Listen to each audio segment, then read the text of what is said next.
आज मित्रांनो अशा विषयावर आपण चर्चा करणार आहोत जो विषय खऱ्या अर्थानं खूप महत्वाचा आहे आयुष्यात जगताना. जगायलोत कशासाठी, जीवनाचा उद्देश काय, ह्या गोष्टीमध्ये खऱ्या जीवनाचा अर्थ दडलेला आहे मित्रांनो. आपण आयुष्य जगायलोत, आयुष्याकडून आपण काय महत्वाकांक्षा आणि काय अपेक्षा बाळगायलो. आपल्या जीवनामधल्या महत्वाकांक्षा ह्या अनंत असल्या पाहिजे, पण लालसा ही शून्य बनली पाहिजे, तर जीवन सुखी होणार आहे.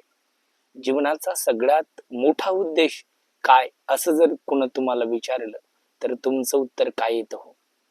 जीवनाचा सगळ्यात मोठा उद्देश म्हणजे जीवन आनंदानं सुखानं जगणं, आणि ते जगण्यासाठी आपल्या आयुष्यातला संघर्ष, आपण ज्या क्षेत्रामध्ये, आपण आवडीचं जे क्षेत्र आहे त्या क्षेत्रामध्ये आपला संघर्ष करणं, त्या क्षेत्रामध्ये यशाच्या शिखरावर राज्य करणं आणि त्यामध्ये खरं सुखी असणं. आतून तुका म्हणे झरा आहे मूळचाच खरा.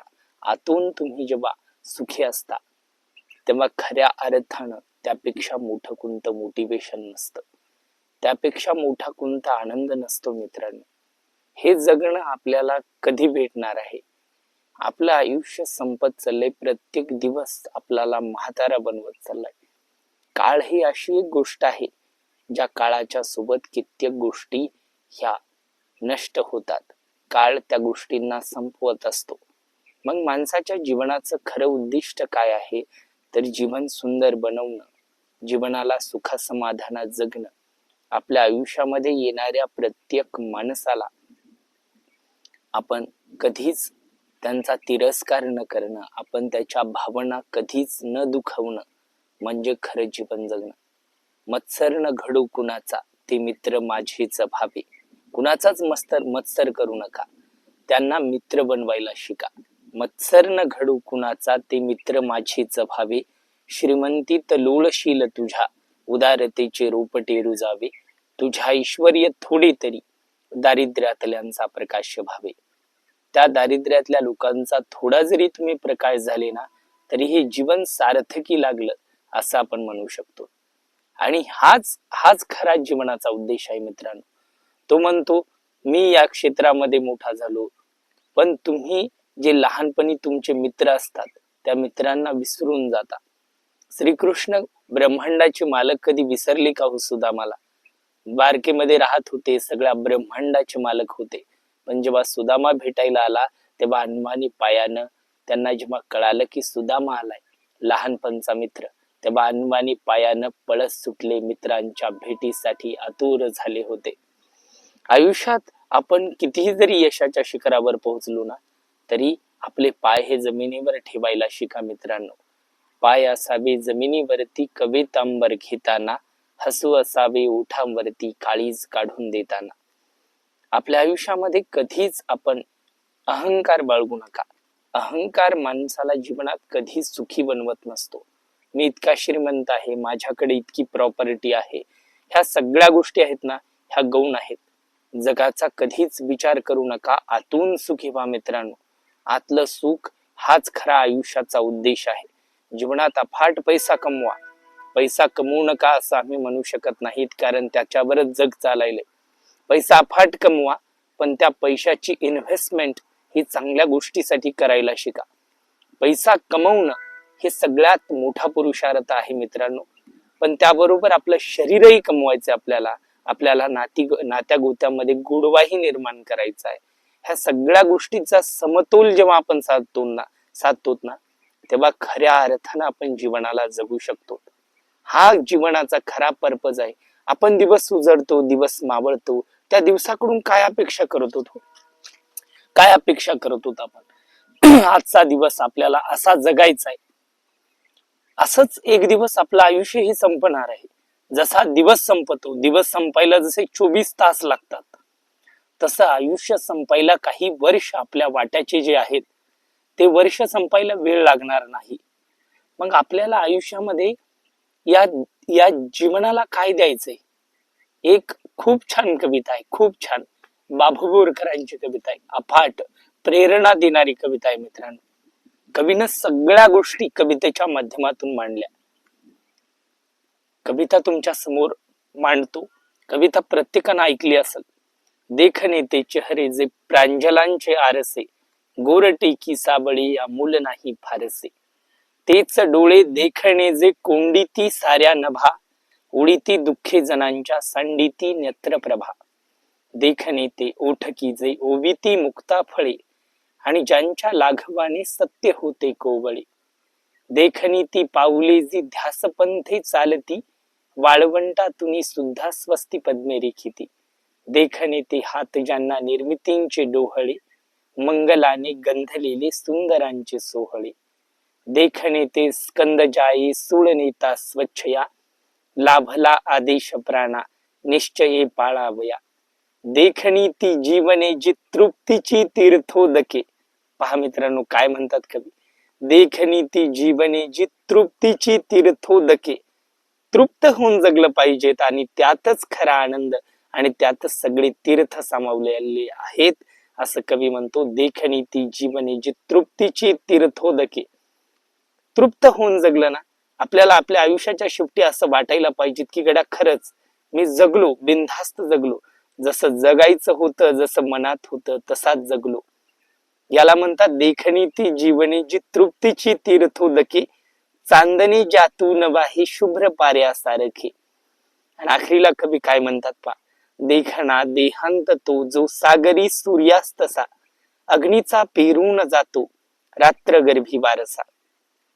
जसा सूर्य मावळताना रात्रीच्या काळ्या कुट्ट अंधारात सुद्धा स्वतःच्या प्रकाशाच्या किरणानं राज्य करावं यासाठी अफाट प्रकाश फेकून जातो. अखेरच्या समयाला सुद्धा जेव्हा क्षितिजावरून तो मावळत असतो. यावरून काय कवीला सांगायचंय तर आपल्या आयुष्यामध्ये आपण अखेरच्या क्षणी सुद्धा या समाजाला काहीतरी देऊन गेलं पाहिजे. खूप काही नाही, थोडं जरी झालं तरी या समाजाच्या ते कामी येईल आणि त्यातून आपण आपल्या आयुष्यात मरताना सुखानं मरू. जीवनाचा हा खरा उद्देश बनला पाहिजेत मित्रांनो. ही बाबा बोरकरांची कविता आहे ना, जीवनातल्या प्रत्येक टप्प्यावर प्रत्येक क्षणाला तुमच्या सोबत ठेवा. खरंच कवीने यात खूप मोठा ग्रेट संदेश दिलेला आहे. या कवितेचा तुम्हाला अर्थ युट्यूबवरून किंवा तुम्ही पुस्तकांच्या माध्यमातून तुम्ही अर्थ समजावून घेऊ शकता आणि कविता ऐकल्याच्या नंतर तुम्हाला बऱ्यापैकी अर्थ समजल सुद्धा. ही कविता तुमच्या जगण्याचं मर्म बनवा. आयुष्यात आपल्या महाराष्ट्राची भूमी किती महान आहे, किती महान आहे. संत साहित्य या महाराष्ट्राच्या मातीला भेटलं. संत ज्ञानेश्वरांसारखी, संत जगद्गुरु तुकोबारायांसारखी माणसं, संत एकनाथ महाराजांसारखी माणसं आणि संत नामदेव महाराजांसारखी माणसं या महाराष्ट्राच्या मातीमध्ये झाली. यापेक्षा मोठं कोणतं वैभव आहे का? छत्रपती शिवरायांचा, छत्रपती संभाजीराजांचा, शहाजीराजांचा, मासाहेब जिजाऊंचा इतिहास या मातीला लाभला. यापेक्षा मोठं कोणतं भाग्य आहे का? मग आयुष्याचा उद्देश तेवढाच पिवर बनवा, तेवढाच महान बनवा, ज्या जीवनातून काहीतरी आउटपुट निघालं पाहिजे, भविष्यातल्या पिढ्यांना काहीतरी त्यातून घेता आलं पाहिजे. हा उद्देश तुम्हाला तुमच्या जीवनात बनवता आला पाहिजेत मित्रांनो. आयुष्याची संध्याकाळ प्रत्येकाच्या होणार आहे, पण जीवन जगताना असं वाटलं पाहिजे की गड्या खरंच आपण जीवन जगलो. पण जीवनाला वन्स मोर नाही मित्रांनो. आपण एखाद्या चुका केल्या, त्या चुका आपण या आयुष्यात सुधारू शकतो, पण हे जीवन तुम्ही पुन्हा मागू शकत नाहीत. एक कविता मी जोडलेली आहे, 4 ओळीची कविता आहे. ही जिंदगी कधी तुला रोखणार नाही. हे जीवन तुम्हाला कधीच वर्तमानामध्ये रोखू शकत नाही. तू असं वागू नको, तू तसं वाग, तसं वागू नको, असं वाग, असं कधीच तुम्हाला म्हणू शकत नाही. काय निर्णय घ्यायचेत, कोणत्या मार्गाने जायचंय, कशामध्ये सुख मानायचंय, कशामध्ये दुःख आहे, ह्या सगळ्या गोष्टी आपल्या निर्णय क्षमतेवर अवलंबून असतात. त्यामुळं आपल्याला काय करायचंय हे समजलं तर जीवन आपण सुखानं समाधानानं जगू शकतो मित्रांनो. मी 4 ओळीची कविता लिहिलेली आहे. ही जिंदगी कधी तुला रोखणार नाही, ही जिंदगी कधी तुला रोखणार नाही, वागायचा तसा वाग, आयुष्याच्या चित्रपटाला वन्स मोर होणार नाही. ही जिंदगी कधीच तुम्हाला रोखणार नाही आणि आयुष्याच्या चित्रपटाला वन्स मोर होणार नाही आणि काळ कुणासाठीच थांबणार नाही. काही जरी झालं, राव असताल, रंक असताल, काही जरी असताल, तरी काळ कुणासाठी थांबला नाही. काळ हा चालत राहणार अव्याहतपणानं, सातत्यानं असाच.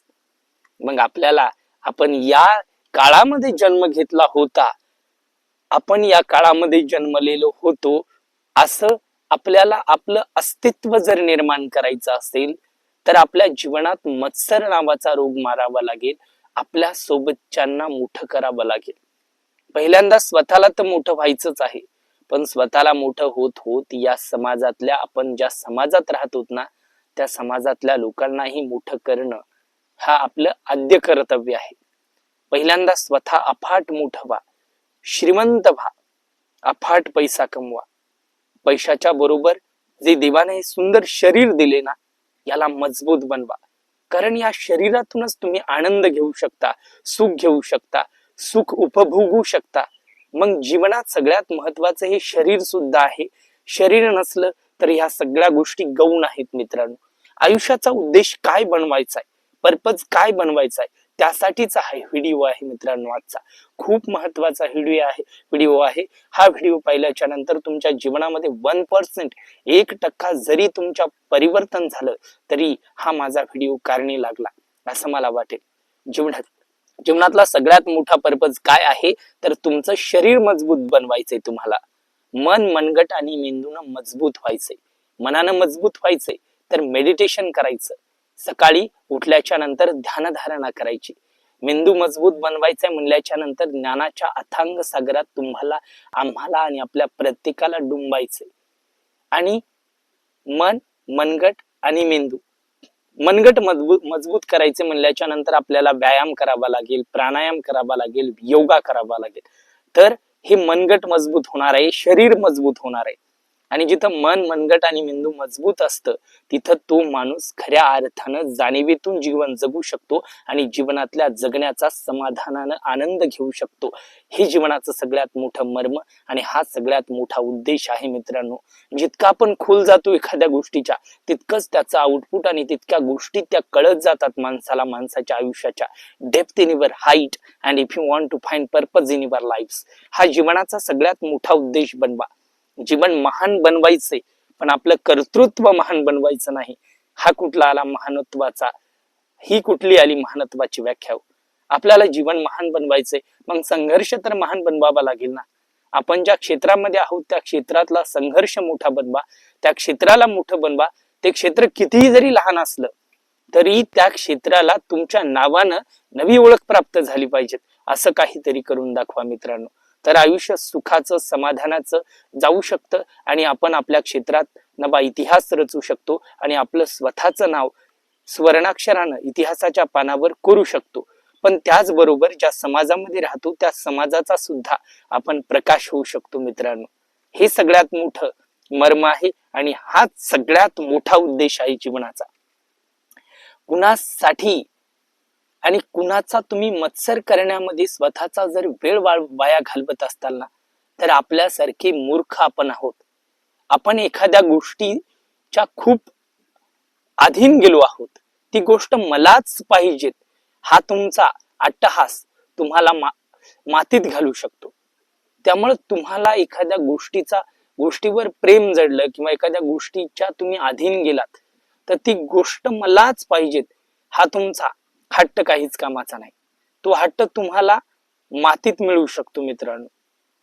त्यामुळं जीवनात कोणतीही गोष्ट ही अतिरेकानं करू नका.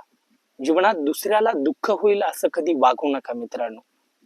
जीवन सुखानं, समाधानानं जगा, निर्व्यसनी राहा आणि स्वच्छंदी जीवनाचा आनंद घ्यायला शिका. ही जिंदगी कधीच पुन्हा भेटणार नाही मित्रांनो. हे वय, हे तारुण्य, हे पुन्हा भेटणार नाही. त्यामुळे जे काही वर्तमानात तुमच्या समोर वाढून ठेवलंय त्याला सुखानं, समाधानानं जगा आणि जीवनातला आनंद घ्यायला शिका. आयुष्य खूप महान आहे. आपण ज्या दृष्टिकोनातून आपण जीवनाकडे पाहतो ना, तसंच आपलं आयुष्य घडत असतं. यालाच म्हणतात मेडिटेशन. मेडिटेशन मध्ये आपण काय करतो, त्या गोष्टी पुन्हा पुन्हा रिपीट करतो आणि रिपीट झालेल्या गोष्टी त्याच आपल्या आयुष्यात घडायला लागतात. हेच ध्यानधारणेचं सगळ्यात मोठं उद्दिष्ट आहे आणि याचा खूप मोठा रिझल्ट आलेला आहे. खूप मोठाली माणसं आतापर्यंत ज्यांनी स्वतःच नाव इतिहासाच्या पानावर कोरलं ना, त्या माणसांनी ध्यानधारणा केली, योगा केला, मेडिटेशन केलं, ज्ञानाच्या अथांग सागरात ही माणसं डुंबली, पण ते ज्ञान त्यांनी जाणीवेतून जगायसाठी वापरलं. आपल्याकडे खूप ज्ञान आहे, आपण खूप ज्ञानवंत आहोत, आपल्याकडे ज्ञान नाही असा माणूस कदाचित क्वचितच सापडेल, पण जीवनातल्या त्या ज्ञानाचा आपण वापर जीवन जगताना किती करतो? तो जीवन जगताना आपण वापर जर करत असतील तर खरं जीवन जगायलो. एखादं क्षेत्र, वाईट कोणतं क्षेत्र नाही, त्या क्षेत्रासाठी तुम्ही जेव्हा वेळ देता तेव्हा त्या क्षेत्रातून ज्या ज्या छोट्या छोट्या गोष्टी तुमच्या लक्षात येतील ना, तेव्हा आयुष्याचा खरा आनंद आणि खरी मजा यायला लागेल. छत्रपती शिवाजी महाराजांनी हिंदवी स्वराज्य स्थापन करण्याची शपथ वाहिली. काय होता उद्देश? माँसाहेब जिजाऊंनी सांगितलं होतं शुभांना, शुभा, हिंदवी स्वराज्य म्हणजे केवळ आमचं स्वप्न नाही, तर हिंदवी स्वराज्य म्हणजे तुम्हाला इथल्या प्रत्येक माणसाला अन्यायाच्या वादळातून बाहेर काढून न्यायाचा मार्ग द्यायचा शुभा. यासाठी हिंदवी स्वराज्य होतं. तुम्हाला इथल्या प्रत्येक माणसाच्या अन्न, वस्त्र, निवारा, आरोग्य, शिक्षण या मूलभूत गरजा पूर्ण करण्यासाठी तुमचं संपूर्ण आयुष्य वाहून घ्यायचंय शुभा. आपण काय म्हणतो, मी ही गोष्ट केली, ती गोष्ट केली. अरे 1-2 सेकंदासाठी केलेले उपकार तुम्ही ध्यानात ठेवता? अरे आपल्या छत्रपती शिवरायांनी स्वतःचं आयुष्य वाहिलं, शंभू छत्रपतींनी स्वतःचं आयुष्य वाहिलं, शहाजीराजांनी, माँसाहेब जिजाऊंनी किती मोठा त्याग सहन केला. माँसाहेब जिजाऊंनी, शहाजीराजांनी स्वतः पहिल्यांदा मराठ्यांचं राज्य निर्माण केलेलं होतं, पण तेव्हाच्या कालखंडामध्ये तेवढा प्रतिसाद भेटला नाही, म्हणून ते मराठ्यांचं पहिलं निर्माण केलेलं राज्य तेवढं त्याची प्रगती होऊ शकली नाही. पण नंतरच्या कालखंडामध्ये ते स्वप्न पूर्ण केलं छत्रपती शिवरायांनी आणि माँसाहेब जिजाऊंनी उद्देश स्पष्ट केला. शुभा, तुम्हाला हिंदवी स्वराज्य म्हणजे काय, तर इथल्या प्रत्येक स्त्रियांच्या संरक्षणासाठी तुम्हाला तलवार हाती घ्यायची आहे. तुम्हाला आपल्या हिंदवी स्वराज्यातल्या प्रत्येक माणसासाठी संघर्ष करायचा आहे आणि इथल्या एकाही शेतकऱ्यानं आत्महत्या केलीच नाही पाहिजे अशी शासन व्यवस्था तुम्हाला निर्माण करायची शुभा. आणि ही प्रत्येक गोष्ट केल्याच्या नंतर मला खरा सार्थ अभिमान वाटेल तुम्ही हिंदवी स्वराज्य स्थापन केल्याचा. ही गोष्ट जेव्हा मावळे ऐकत होते ना, तेव्हा मावळ्यांच्या डोळ्यातून आसमांच्या धारा आल्या. हे तू आपल्यासाठीच झालेले हे प्रत्येकाला कळालं. मग राजाच्या जीवासाठी, हिंदवी स्वराज्यासाठी स्वतःच्या प्राणाच्या आहुत्या देणारा जगातला पहिला कालखंड उद्याला आला. त्या कालखंडाचं नाव म्हणजे शिवकाळ. माणसं मरण्याची स्पर्धा करत होते. जिंकू किंवा मरू, आयुष्य अर्पण करू, स्वराज्याच्या शत्रू संगे युद्ध आमचे सुरू. छत्रपती शिवरायांचा जन्म झाला. कित्येक युगाच्या अंधाराला